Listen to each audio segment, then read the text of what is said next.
Good morning 7th class. हमारा आज का ग्रामर टॉपिक है टेंस। टेंस आप सबको पता है कि टेंस जो है वो 3 प्रकार के होते हैं, आप लोगों ने पहले भी पढ़ा है। तो हमारी स्टार्टिंग होती है forms of the verb. There are 3 types of tense. तो जो टेंस है वह 3 प्रकार के होते हैं और टेंस की तीनों टाइप्स जो है वह कौन कौन सी होती है। तो स्टार्टिंग देख लो, टेंस जो है वो 3 प्रकार के होते हैं, प्रेजेंट टेंस, पास्ट टेंस और फ्यूचर टेंस। अब क्या होता है, इन तीनों के जो है वो 4 पार्ट होते हैं। तो प्रेजेंट टेंस के जो 4 पार्ट वो कौन से हैं? प्रेजेंट टेंस के 4 पार्ट में फर्स्ट होता है आपका सिंपल प्रेजेंट, प्रेजेंट कंटिन्यूस या फिर इसको प्रेजेंट प्रोग्रेसिव भी बोल सकते हैं। थर्ड आपका है प्रेजेंट परफेक्ट और फोर्थ है प्रेजेंट परफेक्ट कंटिन्यूस या फिर प्रेजेंट परफेक्ट प्रोग्रेसिव। तो ये 4 जो है आपके प्रेजेंट टेंस के पार्ट है, सिंपल प्रेजेंट, प्रेजेंट कंटिन्यूस या present progressive, present perfect, present perfect continuous या प्रोग्रेसिव। फिर सेकंड आता है पास्ट टेंस। पास्ट टेंस जो है वह भी 4 तरह के होते हैं, उसके भी 4 भाग होते हैं। तो उसके फर्स्ट हो जाएगा आपका सिंपल पास्ट, सेकंड है पास्ट कंटिन्यूस या फिर पास्ट प्रोग्रेसिव, थर्ड है पास्ट परफेक्ट और फोर्थ है पास्ट परफेक्ट कंटिन्यूस या पास्ट परफेक्ट प्रोग्रेसिव। इसी तरह से आपका थर्ड टेंस आता है फ्यूचर टेंस और फ्यूचर टेंस भी जो है वो आपके 4 प्रकार के होते हैं। तो फर्स्ट है सिंपल फ्यूचर, सेकंड है फ्यूचर कंटिन्यूस या फ्यूचर प्रोग्रेसिव, थर्ड है आपका फ्यूचर परफेक्ट टेंस और फोर्थ है फ्यूचर परफेक्ट कंटिन्यूस या फ्यूचर परफेक्ट प्रोग्रेसिव। तो इस तरह से जो स्टार्टिंग है टेंस की, उसमें हमको ये ध्यान रखना है कि forms of the verbs there are 3 types of tenses, यानी कि टेंस के जो है वह 3 प्रकार होते हैं, प्रेजेंट, पास्ट और फ्यूचर। अब इन तीनों के जो है वो 4 पार्ट होते हैं, वो कौन कौन से होते हैं, वो ये रहे 4 पार्ट, ये आपको याद रखने हैं। लेकिन अब क्या है, आपके कोर्स के अंदर सिर्फ सिंपल पास्ट दिया हुआ है, तो हम जो है वो सिंपल पास्ट के बारे में ही पढ़ेंगे।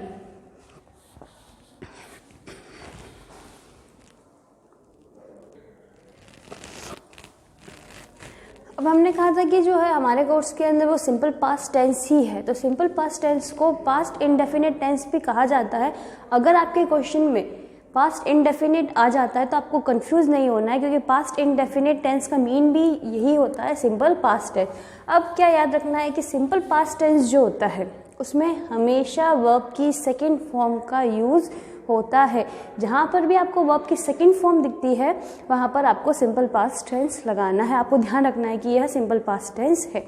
अब है next rules of making sentence, यानी कि वाक्य बनाने के नियम।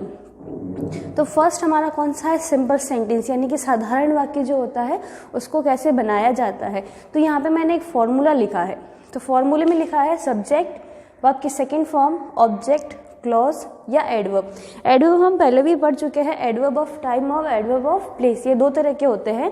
तो ये आपका फॉर्मूला है, जो भी आपका सेंटेंस बनेगा वो इसी फॉर्मूले के अकॉर्डिंग बनेगा।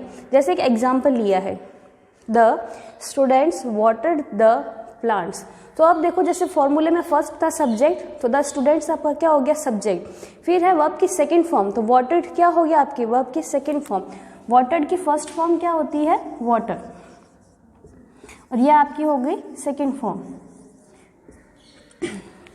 और द प्लांट क्या हो गया आपका ऑब्जेक्ट। तो हमारा फॉर्मूला भी यही है, सब्जेक्ट, वर्ब की सेकेंड फॉर्म और ऑब्जेक्ट, ये आपको ध्यान रखना है। फिर हमारा सेकेंड एग्जांपल है वी वर देयर।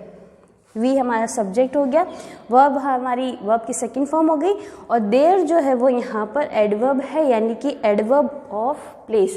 तो इस तरह से सिंपल पास्ट टेंस या फिर पास्ट इंडेफिनिट टेंस के अंदर वर्ब की सेकेंड फॉर्म का यूज़ होता है, जिसमें हमने फर्स्ट पढ़ा सिंपल सेंटेंस, जिसको साधारण वाक्य कहा जाता है, और इसको बनाने का जो फॉर्मूला होता है वह सब्जेक्ट, वर्ब की सेकेंड फॉर्म, ऑब्जेक्ट, क्लॉज या एडवर्ब। फिर जब हमने एग्जाम्पल पढ़ा तो उसमें फर्स्ट एग्जाम्पल हमारा the students watered the plant. तो द स्टूडेंट आपका सब्जेक्ट हो गया, वाटर्ड आपका वर्ब की सेकेंड फॉर्म हो गया, और प्लांट जो है वह आपके ऑब्जेक्ट हो गया। उसी तरह से सेकेंड एग्जाम्पल में हमने पढ़ा वी वर देयर। वी आपका सब्जेक्ट हो गया, वर्ब की सेकेंड फॉर्म हो गया, और देयर जो है वो प्लेस बता रहा है, इसलिए यह आपके एडवर्ब ऑफ प्लेस हो गया। अब है हमारा सेकेंड रूल। सेकेंड रूल जो है तो अब हमारा सेकंड है नेगेटिव सेंटेंस। फर्स्ट याद रखना हमेशा कि सिंपल सेंटेंस के अंदर वर्ब की सेकंड फॉर्म का यूज होता है। फिर है हमारा नेगेटिव सेंटेंस जिसको नकारात्मक वाक्य कहा जाता है। अब नेगेटिव सेंटेंस का फॉर्मूला क्या होता है, तो नेगेटिव सेंटेंस का फॉर्मूला क्या हुआ, subject plus did plus not, verb की फर्स्ट फॉर्म वही ऑब्जेक्ट, क्लॉज या एडवर्ब, इन तीनों में से पीछे कुछ भी हो सकता है। तो ये ध्यान रखना है कि जहाँ पर डिड होगा वहाँ पर वर्ब की फर्स्ट फॉर्म का यूज होगा। जैसे एग्जाम्पल है हमारे पास में, we did not go there, तो वी हमारा हो गया सब्जेक्ट। जस्ट आपको ये फॉर्मूला याद रखना है कि subject plus did plus not plus verb, और लास्ट में आप इनमें से कुछ भी एक याद रखिए।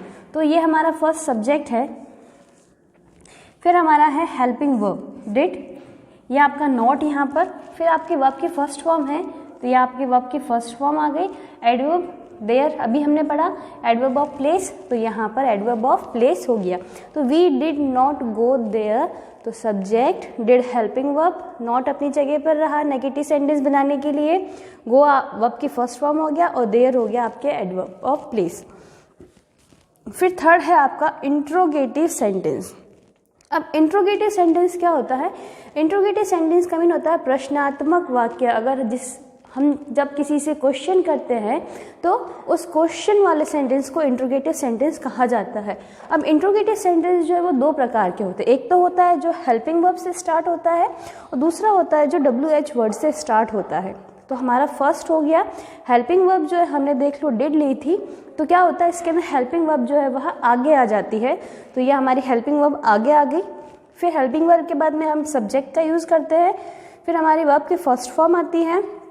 फिर मैंने अभी बताया आपको कि इन तीनों में से कोई भी एक चीज़ ले लो, तो मैंने यहाँ पे ऑब्जेक्ट लिया है। फिर क्वेश्चन मार्क, तो हम यहाँ पर प्लस की जगह ऑब्लिक भी लगा सकते हैं। फिर सेकंड था आपका WH वर्ड। WH वर्ड में सारे आ जाते हैं, what, when, why, who, where, तो ये सारे WH वर्ड हो गए आपके। फिर आपके डिड हेल्पिंग वर्ब, WH के बाद में हमेशा डिड हेल्पिंग वर्ब आएगा। फिर आपका सब्जेक्ट आएगा, फिर वर्ब की फर्स्ट फॉर्म और ऑब्जेक्ट, और लास्ट में क्वेश्चन मार्क। किसी भी इंट्रोगेटिव सेंटेंस को बनाने के लिए या फिर इंट्रोगेटिव सेंटेंस को शो करने के लिए हमेशा क्वेश्चन मार्क लगाना जरूरी होता है, क्योंकि जब तक आप क्वेश्चन मार्क नहीं लगाएंगे वह पता भी नहीं चलेगा कि वो इंट्रोगेटिव सेंटेंस है या एक्सक्लेमेटरी सेंटेंस है। फिर इसका एग्जाम्पल देखते हैं, डिड यू प्ले देयर, तो डिड क्या हो गई हमारी हेल्पिंग वर्ब हो गई, यू हमारा सब्जेक्ट हो गया, प्ले हमारी वर्ब की फर्स्ट फॉर्म हो गई, अब देयर जो है वो एडवर्ब ऑफ प्लेस हो गया।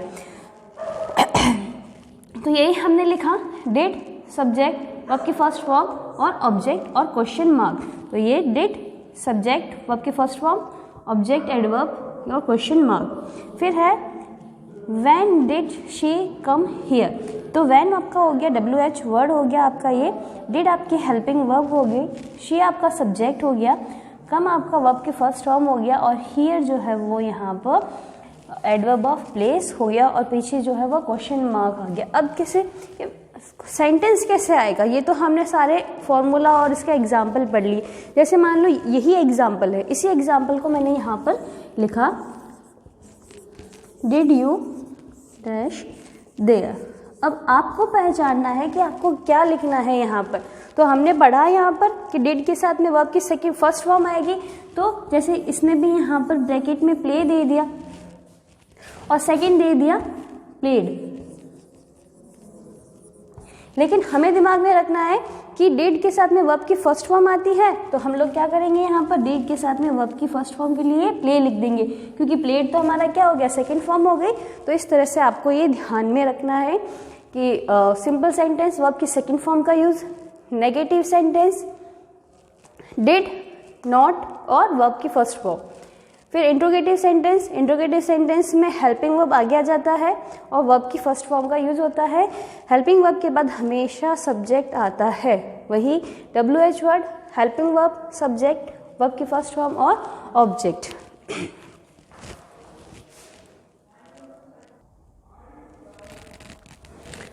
फोर्थ है नेगेटिव इंट्रोगेटिव सेंटेंस, यानी कि नकारात्मक प्रश्नात्मक वाक्य, यानी कि इंट्रोगेटिव तो होगा लेकिन साथ में क्या होगा, ये नेगेटिव भी होगा।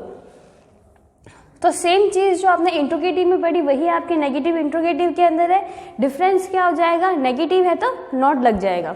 जैसे इसका फॉर्मूला दे रखा है, डिड सब्जेक्ट नॉट वर्ब की फर्स्ट फॉर्म, और इन तीनों में से कोई एक ऑब्जेक्ट, क्लॉज या एडवर्ब।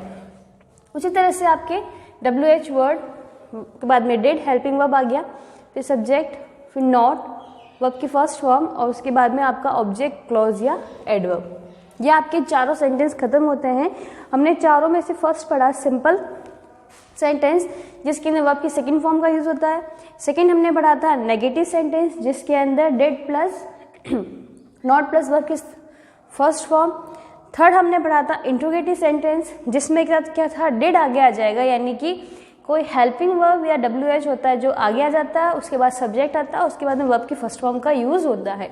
और फोर्थ हमारा था नेगेटिव इंट्रोगेटिव सेंटेंस, जिसके अंदर डिड तो आगे है ही है हेल्पिंग वर्ब, लेकिन सब्जेक्ट के बाद क्या लग गया, नॉट, और हमेशा वर्ब की फर्स्ट फॉर्म ही आएगी।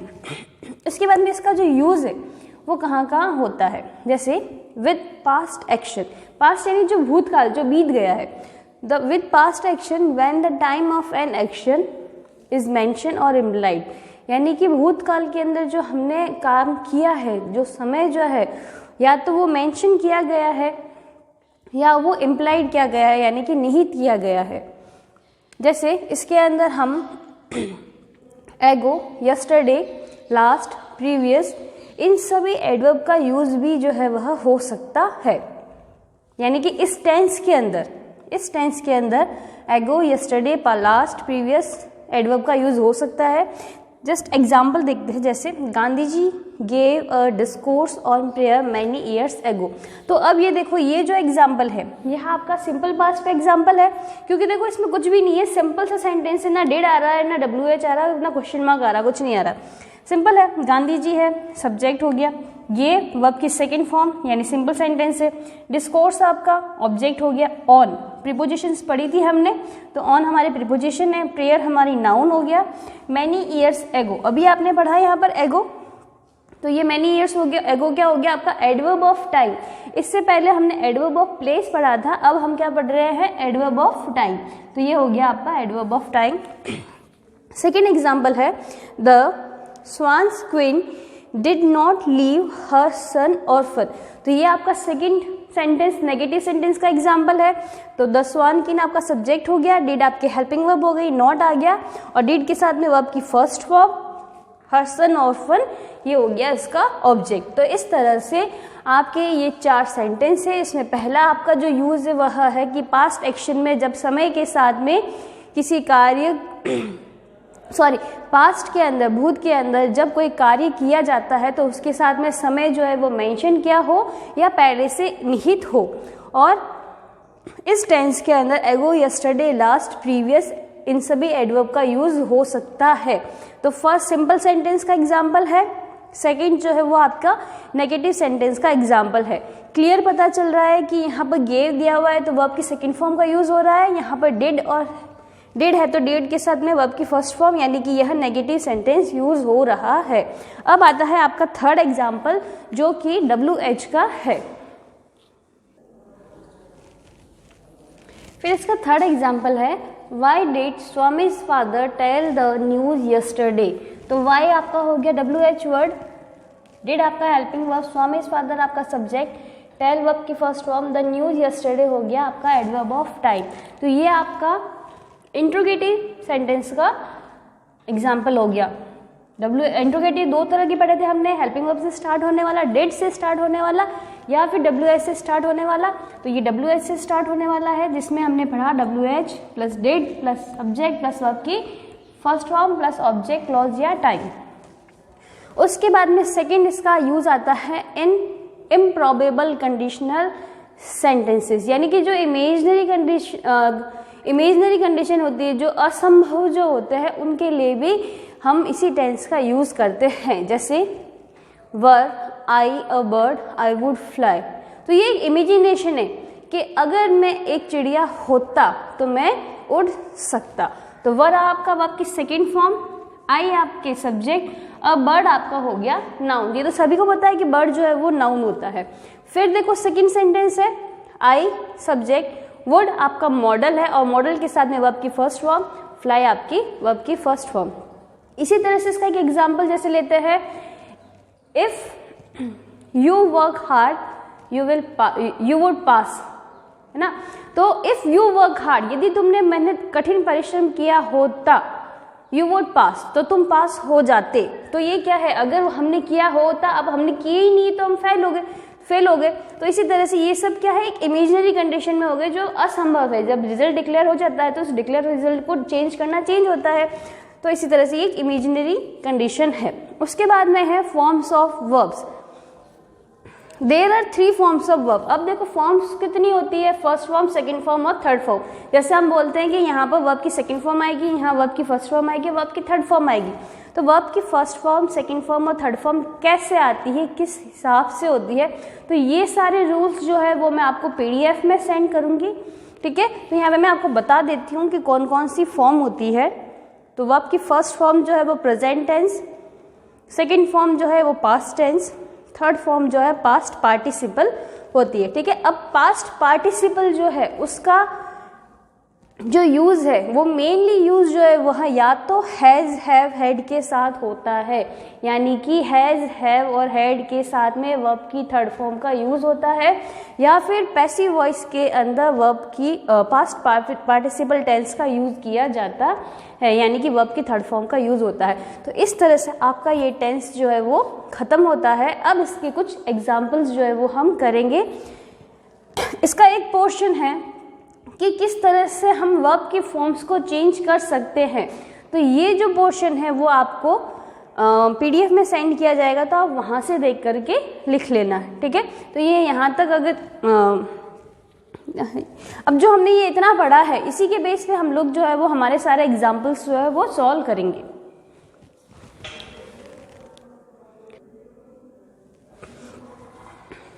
अब हम एक एक्सरसाइज करेंगे जिसमें लिखा है put the verbs into the correct tense, यानी कि ब्रैकेट में आपको कुछ वर्ब्स दे रखी है और उसको करेक्ट टेंस में लिखना है। अब देखो सिंपल सा है कि हमारे कोर्स के अंदर सिंपल पास्ट टेंस है, तो एक ही टेंस है, तो एक ही टेंस ध्यान में रखना है, कंफ्यूज होना ही नहीं हमें कि दूसरा टेंस कौन सा आएगा। अब अगर हमारे पास में दूसरे टेंस होते तो हम एडवर्ब्स और इन सब चीज़ों को ध्यान में रखते, लेकिन एक ही टेंस है सिंपल पास्ट टेंस, तो कुछ भी दिमाग में नहीं रखना है, सिर्फ इतना ध्यान रखना है कि सिंपल पास्ट टेंस के लिए हमने क्या क्या फॉर्मूलेज पढ़े हैं। Simple past tense, simple sentence, negative sentence, interrogative और नेगेटिव इंट्रोगेटिव के जो फॉर्मूलाज आपने पढ़े हैं, सेंटेंस बनाने के जो रूल्स आपने जो पढ़े हैं, उसी को आपको ध्यान में रखना है। जैसे आपका फर्स्ट है the events dash a sensation in the town, तो वैसे देखा जाए तो ये एडवर्ब ऑफ प्लेस हो गया। फिर है क्रिएट, अब क्रिएट सिंपल पास्ट है, वर्ब की सेकंड फॉर्म को यूज करना है, तो क्रिएट की सेकंड फॉर्म हो गई आपके क्रिएटेड, ठीक है। फिर उसी तरह से आई डैश हिम स्लैप, अब स्लैप जो है वो वर्ब की फर्स्ट फॉर्म दे रखी है, तो अब हमें यहाँ पर वर्ब की सेकंड फॉर्म लिखनी है, तो वर्ब की सेकंड फॉर्म यहाँ पर आ गई स्लैप्ड। थर्ड है all parents and teachers dash Radha for her bravery, यानी कि सभी टीचर्स और पेरेंट्स को राधा को उसकी बहादुरी के लिए क्या करना चाहिए, अप्रिशिएट करना चाहिए या फिर अप्रिशिएट करना चाहिए। हाँ, तो यहाँ पे सिंपल पास्ट है तो अप्रिशिएटेड। नेक्स्ट है plumber the leaking tap on, plumber dash the leaking tap on an hour एगो। एगो अभी हमने पढ़ा कि एडवर्ब है सिंपल पास्ट की, तो ऐसे समझ में नहीं आए तो एगो से याद रखना कि एगो सिंपल पास्ट में आती है एडवर्ब, रिपेयर की सेकंड फॉर्म हो जाती है हमारी रिपेयर्ड। और लास्ट सेंटेंस है the team across the country for matches, bracket में आपकी वर्ब दे रखी ट्रेवल, तो ट्रेवल की सेकंड फॉर्म हो गई हमारी ट्रेवल्ड। तो ये आपके कुछ एग्जाम्पल्स थे या एग्जाम्पल आपको करने हैं। अब इन फॉर्म्स को कैसे चेंज किया है, इसके सारे रूल्स जो है वो आपको PDF में भेजे जाएंगे, ठीक है। तो इस तरह से आपको ये टेंस पढ़ना है, समझना है। अगर आपको कोई प्रॉब्लम आती है इससे रिलेटेड तो आप मुझसे पूछ सकते हैं वापस।